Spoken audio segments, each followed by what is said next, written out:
ताज़ा खबर आई है कि पाकिस्तान के आर्मी चीफ आसिम मुनीर की मुलाकात हुई है लाहौर और कराची के कुछ मारूफ कारोबारी शख्सियात से।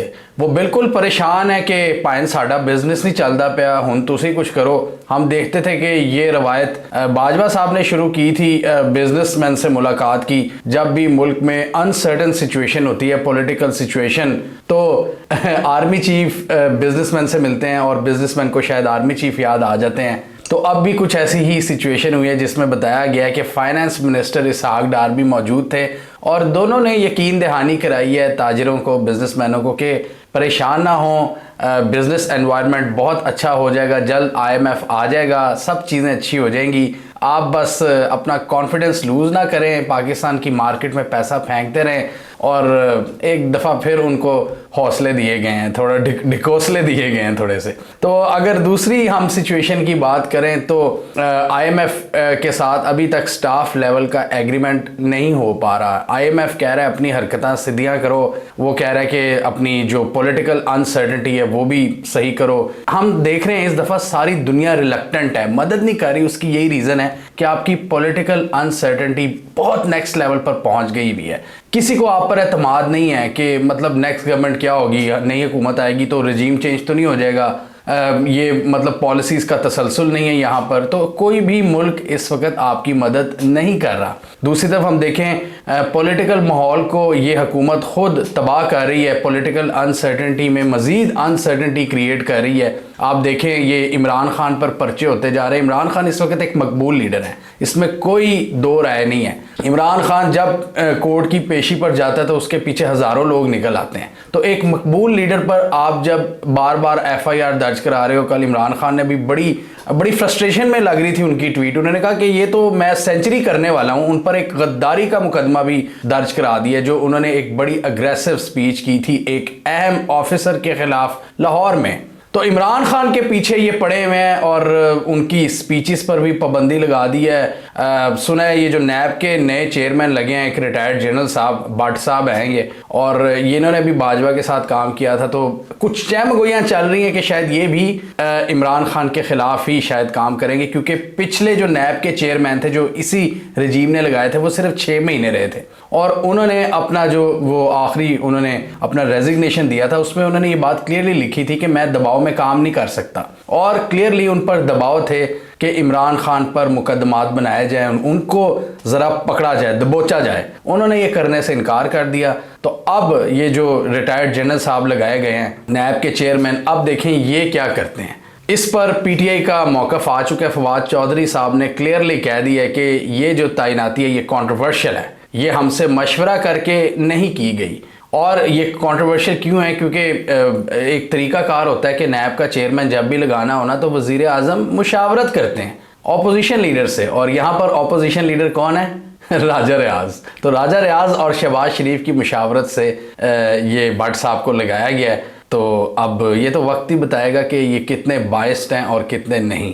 इमरान खान ने हफ्ते को एक स्पीच की थी जिसमें इन्होंने ना थोड़ी सी कंसिलिएटरी टोन नज़र आ रही थी, यानी कि जिसमें ऐसा लग रहा था कि वो काफ़ी मतलब आगे बढ़ने को तैयार हैं। काफ़ी नरम टोन थी और उसमें उन्होंने कहा कि मैं किसी से बात करने को तैयार हूँ। लेकिन अगले दिन हमने देखा कि इतवार वाले दिन इस्लामाबाद पुलिस का एक ग्रुप आ गया उनको पकड़ने के लिए या नोटिस देने के लिए, ये अभी तक क्लियर नहीं हो सका। तो पॉइंट मेरा यही है कि जब भी IMF डील क्लोज होने लगती है, मतलब कोई बातचीत फाइनलाइज होने लगती है, तो ये हुकूमत खुद उसमें रखने डालना शुरू कर देती है, क्योंकि उनको किसी को पॉलिटिकल अनसर्टेनिटी नहीं पसंद। और ये उस वक्त ही ऐन उस मौके पर इस तरह की हरकतें शुरू कर देते हैं, गिरफ्तारी की कोशिशें शुरू कर देते हैं, पकड़ धकड़ केसेस बनाना शुरू कर देते हैं। तो ये हमारी स्टेट को समझ नहीं लग रही, ये हमारी स्टेट को समझ नहीं लग रही कि कारोबारी मामलात, बिजनेस का माहौल इस तरह सही नहीं होगा। सबसे बड़ी जो ज़्यादती की गई वो तो तकरीबन 10 माह पहले की गई, अब तो 11 माह 1 साल होने वाला है। ये जो रजीम चेंज सारा किया, इसमें बड़े बड़े बिजनेसमैन ने अपनी आवाज़ उठाई कि क्या ज़रूरत थी एक चलते हुए मुल्क को उसका पूरा पहिया रोकने की और एक नया सेटअप लाने की। एक मैंडेट जिस पार्टी को दिया हुआ था लोगों ने, आपने उससे मतलब छीन ली हुकूमत। तो जब ये हमारी रियासत को समझना चाहिए, जो रियासत तो खैर अवाम होते हैं, जो रियासत के टॉप पोजीशंस पर लोग बैठे हैं उनको समझना चाहिए कि ये इस तरह की मुलाकातों से बिजनेस एनवायरनमेंट दुरुस्त नहीं होने वाला। बिजनेस एनवायरनमेंट के लिए सबसे पहले उसकी दुरुस्तगी की जो चीज़ होती है, जो पहली जो लाजिम चीज़ होती है, वो होता है कॉन्फिडेंस। और कॉन्फिडेंस किसका? अवाम का। क्यों वोटिंग हम कराते हैं, क्यों इलेक्शंस कराते हैं? एक जमहूरी मुल्क है ना, आप तो यही कह रहे हैं ना, यही दावा है ना आपका, जमहूरी मुल्क है। तो कॉन्फिडेंस का वर्ड ज़रा इस पर गौर करें। आज आप ताजिरों से मिल रहे हैं, ताजिरों का कॉन्फिडेंस बहाल करने के लिए।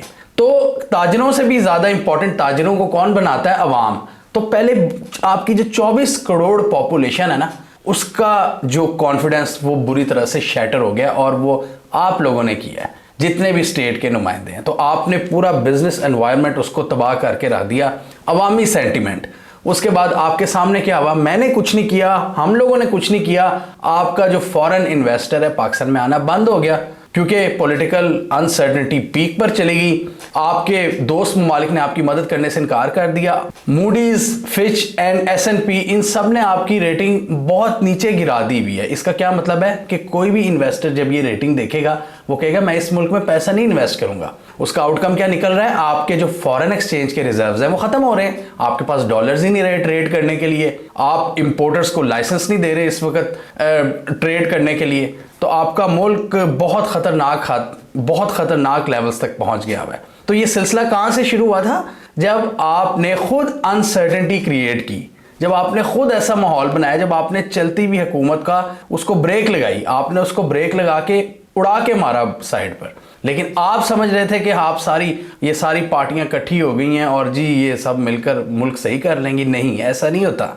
सबसे पहले लोगों का एतमाद हासिल करना ज़रूरी होता है, उसके बाद बिजनेस एनवायरनमेंट बनता है। एक हैप्पी जो एनवायरनमेंट होता है जिसमें लोग खुश होते हैं, उसमें ही एक फ्लरिशिंग बिजनेस एनवायरनमेंट बन सकता है। एक इनेबलिंग एनवायरनमेंट जो आपने तबाह कर दिया, ये मान लें आप। तो अब किसी इस तरह की मीटिंग से किस तरह, अभी मैं कामरान खान को देख रहा था, वो कह रहे थे जी अब इस मीटिंग से आर्मी चीफ की हुई है बिजनेसमैनों से, तो ये बड़े अच्छे अब एतमाद बहाल हो जाएगा, ये कोशिश है। ये कोशिश बिल्कुल मेरे हिसाब से ये कुछ भी नहीं लाएगी, इसका कोई आउटकम नहीं निकलेगा। इसका आउटकम एक ही है कि लोगों का एतमाद बहाल हो, और वो किस तरह होगा? Fresh elections. अगर आप मुल्क को बचाना चाहते हैं, जल्द अज जल्द फ्रेश इलेक्शंस करवाएं, ताकि जो पूरा माहौल है वो पॉजिटिव हो। मतलब आप किसको हुकूमत देते हैं? जिसको सबसे ज्यादा वोट मिलते हैं, यानी कि जिस पर सबसे ज्यादा एतमाद होता है। तो जिस पर सबसे ज्यादा एतमाद होगा लोगों का, लोग उसको वोट देंगे, उसको हुकूमत बनाने का मौका देंगे, और फिर वो धड़ल्ले से डिसीजंस ले भी सकती है हुकूमत। वो कहेगी मेरे पास अवाम की ताकत है। इस पीडीएम हुकूमत की क्या क्रेडिबिलिटी है, जिसको कोई नहीं मानता, जिसको पूरी दुनिया नहीं मानती। दुनिया तब मानती है जब लोकल अवाम आपकी मानती है, लेकिन हमारी स्टेट की इक्वेशन में अवाम नहीं कहीं होती। तो अब देख लें, फिर आपने अवाम को इक्वेशन में नहीं रखा, अब अवाम आपको इक्वेशन में नहीं रख रही, और बुरी तरह से आपका पूरा जो कॉन्फिडेंस है, पूरा एनवायरनमेंट है, वो शैटर हो चुका है। वो मैं नहीं कह रहा, फैक्ट्स एंड फिगर्स आपके सामने हैं। आपकी रेटिंग एजेंसीज ने आपको माइनस किया हुआ है फॉरेन एक्सचेंज रिजर्व्स, ये हमने नहीं किए खाली, ये आपकी पॉलिसीज का नतीजा है। तो इसका एक ही हल है, fresh elections, fresh mandate, fresh policies, धड़ल्ले वाली पॉलिसीज, बोल्ड पॉलिसीज। यहाँ पर इतने बड़े एक सियासी लीडर पर गोलियां चल जाती हैं, लेकिन वो अपनी मर्जी की FIR नहीं करवा सकता। तो ये आपके मुल्क में लॉ एंड ऑर्डर की सिचुएशन है। करप्शन ऐसे लग रहा है स्टेट की जानिब से इनेबल की जा रही है। तो फिर इसमें करप्ट जो प्रैक्टिसेस हैं, सिर्फ उन्हीं को इंकरेजमेंट मिलेगी। तो यही हम देख रहे हैं, सिर्फ करप्ट चीज़ें, करप्ट लोगों को इस वक्त इंकरेज किया जा रहा है। लॉ एंड ऑर्डर की धज्जियां उड़ाई जा रही है। ह्यूमन राइट्स का आपको पहले ही अंदाजा है क्या हो रहा है इस वक्त। प्रेस फ्रीडम, ARY को एक इमरान खान का हल्का सा टिकट चलाने पर, मतलब उनकी स्पीच का कुछ हिस्सा चलाने पर उसको मुअत्तल कर दिया है। तो ये तो हाल है आपकी पॉलिसीज़ का, और आप बात करते हैं कॉन्फिडेंस की। आपको पता है कि जब भी ये इस तरह की खबरें आती हैं कि खान को गिरफ्तार करने लगे हैं या कोई पुलिस पहुंच रही है इधर जमान पार्क, तो पूरे पाकिस्तान में एक बेयकीनी की कैफियत फैल जाती है। मुझे मैसेजेस आना शुरू हो जाते हैं, फ़ोन आना शुरू हो जाते हैं। बहुत से ऐसे लोग हैं जो खान के सपोर्टर्स हैं, वो मुझसे पूछते हैं कि भाई आपके पास क्या इतलात हैं। लोग बिल्कुल घबरा कर वो व्हाट्सएप कर रहे होते हैं एक दूसरे को। तो ये सारी मतलब किस तरफ कौम को लगाया हुआ है। मतलब लोग अपने काम नहीं कर रहे, स्टूडेंट्स पढ़ नहीं रहे, अपनी जॉब्स उनकी लोगों की नहीं सही तरह, काम उनके नहीं चल रहे। हर वक्त यही सिचुएशन लगी रहती है कि भाई ये क्या होगा, नेक्स्ट क्या होगा, मुल्क में नेक्स्ट मूव क्या है। तो इतनी अनसर्टेनिटी फैला दी गई है कि पता ही नहीं है कि कल क्या होगा, कल क्या मुल्क दिवालिया हो जाएगा, खुदा न खास्ता इमरान खान को गिरफ्तार कर लिया जाएगा, कल कोई बिजली की लोड शेडिंग शुरू हो जाएगी, धमाके हो जाएंगे। तो इस तरह मुल्क नहीं चला करते। एक दो मीटिंग्स से आप कुछ नहीं सही कर सकते। इसके लिए सही पॉलिसीज़ की ज़रूरत है। इलेक्शंस करवाइए और पॉलिसी फिर आप देखें कि किस तरह जो पॉलिसी बनाएगा वो पार्टी मुल्क को चला सकती है, जिसके पास अवामी मैंडेट होगा, ना कि जिसके पास किसी जो बंद कमरों के फैसलों के तहत जो हुकूमत आई होगी। हमें कमेंट सेक्शन में बताइए आप इस हवाले से क्या समझते हैं, आप हमारे साथ एग्री करते हैं कि नहीं। क्या पूरे माहौल को कंट्रोल करके एक पॉलिटिकल इंजीनियरिंग के साथ क्या मुल्क चलाए जा सकते हैं? कमेंट कीजिए। इसके अलावा हमारा यूट्यूब चैनल सब्सक्राइब कर लें और साथ ही वो बेल आइकॉन भी दबा लें ताकि वो स्टोरीज दुनिया भर से पाकिस्तान से जिनकी मेन स्ट्रीम मीडिया पर प्रॉपर कवरेज नहीं होती, हमारे प्लेटफॉर्म के थ्रू आप तक टाइम पर पहुंच जाएं।